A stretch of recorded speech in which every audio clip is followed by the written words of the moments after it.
নমস্কার বন্ধুরা, কেমন আছেন সবাই? নিশ্চয়ই ভীষণ ভালো আছেন। Welcome to my cooking channel মায়ের সহজ রান্না। সবাইকে জানাই স্বাগত। আমি আজকে একটা ডালিয়া দিয়ে রেসিপি করে দেখাচ্ছি, ডালিয়ার হালুয়া। এটা ডালিয়ার মিষ্টি একটা আইটেম। এটা কিন্তু খেতে খুব ভালো লাগবে। সামনে দোল আসছে, এটা আপনারা করে ঠাকুরকেও দিতে পারেন আর নিজেরাও মিষ্টি মুখ করতে পারেন। প্রথমে আমি ডালিয়াটাকে 3-4 বার ধুয়ে নিয়ে আমি একটু জল দিয়ে ভিজিয়ে রেখেছিলাম যাতে জলটা ডালিয়া সোক করে না। আমি এখানে 1 কাপ ডালিয়া নিয়েছি। এটা আমি সম্পূর্ণ ঘিতে করছি। আপনারা এটা ঠাকুরের ভোগেও দিতে পারেন, চাইলে আপনারা সাদা তেল দিতে পারেন, তবে ঘিতে করলে কিন্তু টেস্ট আর গন্ধ দুটোই কিন্তু খুব সুন্দর বেরোয়। ঘিটা একটু গরম হয়ে গেলে আমি কাজু বাদাম আর কিশমিশ একটুখানি ভেজে নেব। কাজু বাদাম আর কিশমিশটা কিন্তু ভীষণ তাড়াতাড়ি লাল হয়ে যায়, পুড়ে যেন না যায়, জাস্ট একটুখানি আমি একটু সতে করে নেব ঘিতে। আর ঘিয়ের যে সুন্দর একটা গন্ধ বেরিয়েছে, আপনারা চাইলে এটা দেশি ঘিতেও করতে পারেন। আমি মাদার ডেয়ারির ঘিতে করছি। কাজু বাদামটা ভাজা হয়ে গেলে, কাজু বাদাম ও কিশমিশ, আমি এবার ডালিয়াটা দিয়ে দেবো। ডালিয়া কিন্তু গুড ফর হেলথ, এটা কিন্তু খেতে খুব ভালো হয় আর শরীরের পক্ষে ভীষণ ভালো। ডালিয়াটাকে আমি এই ঘিয়ের মধ্যে একটুখানি ভেজে নেব, যাতে একটু ভাজা ভাজা হয়ে যায়, খেতে খুব ভালো লাগবে। তাহলে জাস্ট 3-4 মিনিট একটুখানি ভেজে নিলেই হবে, বেশি ভাজতে হবে না। ডালিয়াটা ভেজানোই ছিল, নরম হয়ে গেছে, একটুখানি আমি ভেজে নিচ্ছি।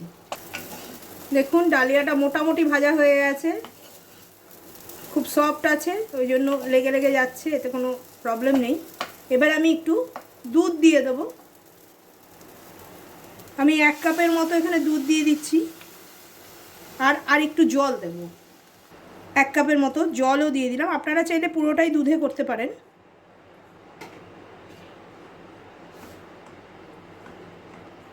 আমি কিন্তু এই রান্নাটা গুড়ে করব, আপনারা চিনি দিয়েও করতে পারেন বা অন্য মিল্কমেড দিয়েও করতে পারেন, খেতে ভালো হবে।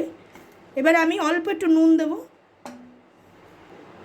সামান্য নুন দিয়ে দিচ্ছি। আপনারা অনেকেই জানেন পায়েসে বা মিষ্টি জাতীয় জিনিসে একটু নুন দিতে হয়, তাহলে মিষ্টির ব্যালেন্সটা ভালো হয়। এর মধ্যে আমি আর কিছুই দেবো না, কাজু কিশমিশ মোটামুটি দিয়ে দিয়েছি। আপনারা চাইলে আরও ড্রাই ফ্রুটস অনেক দিতেই পারেন, আমি এগুলোই দিলাম। এবার আমি একটুখানি ঢেকে সেদ্ধ হতে দেব। ডালিয়াটা সেদ্ধ হয়ে গেলে কিন্তু আমি মিষ্টিটা দেব। আমি এবারে ঢেকে রেখে দেবো কিছুক্ষণ। দেখে নিই ডালিয়াটার কি অবস্থা। দেখুন জল কিন্তু একদম টেনে গেছে,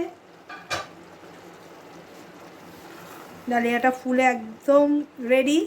এইবারে আমি গুড় দিয়ে দেবো। আমি এখানে ঝোলা গুড় দিচ্ছি, আপনারা মিষ্টি বা মিল্কমেড, চিনি, যে কোনো জিনিসই দিতে পারেন।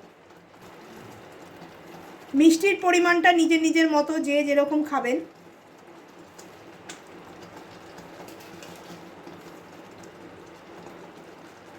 আমি এখানে 4 চামচের মতো গুড় দিলাম।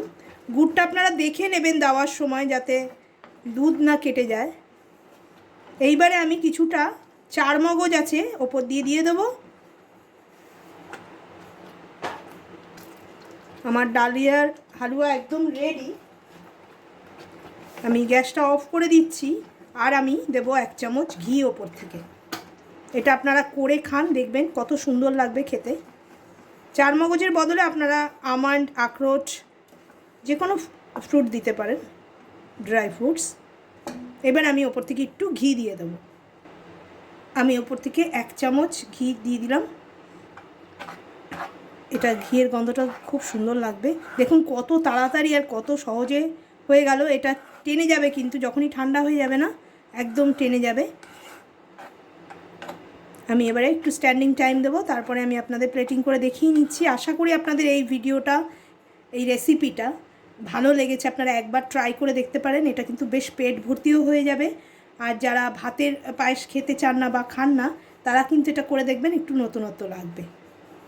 ডালিয়ার হালুয়া তৈরি হয়ে গেল, দেখুন অসাধারণ লাগছে দেখতে। আর ঘিয়ের জন্য কিন্তু গন্ধটা অসাধারণ বেরোচ্ছে। আপনারা কিন্তু অবশ্যই ট্রাই করবেন। কাউকে না বলে দিলে কিন্তু বুঝতেই পারবে না যে এটা কিন্তু ডালিয়া দিয়ে তৈরি।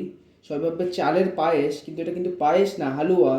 আপনারা আরও অনেক ড্রাই ফ্রুটস দিতে পারেন, ওয়ালনাট দিতে পারেন, আমন্ড দিতে পারেন, কিন্তু আমরা কাজু আর কিশমিশই দিয়েছি। আর আপনাদের বাড়িতে গেস্ট এলে অবশ্যই করে দেবেন তাদের, তারা কিন্তু খুব খুশি হবে। এটা কিন্তু হেলদি একটি রেসিপি, ডালিয়া কিন্তু সবাই খেতে পারবে। করবেন আমাদের কমেন্টের মাধ্যমে কিন্তু লিখে জানাতে ভুলবেন না আপনাদের রান্নাটা কেমন লাগলো। ভিডিওটাকে বেশি বেশি করে লাইক করবেন, বন্ধুবান্ধব আর রিলেটিভসের সাথে বেশি বেশি করে শেয়ার করবেন। আর এখনও যারা চ্যানেলটাকে সাবস্ক্রাইব করেননি তারা অবশ্যই সাবস্ক্রাইব করে অল বাটনটি প্রেস করে দেবেন। আর আমাদের ফেসবুক একটা পেজ আছে মায়ের সহজ রান্না বলে, যারা এখনও ফলো করেননি তারা ফলো করে দেবেন এমনি নতুন রান্নার নোটিফিকেশান পাওয়ার জন্য। ধন্যবাদ।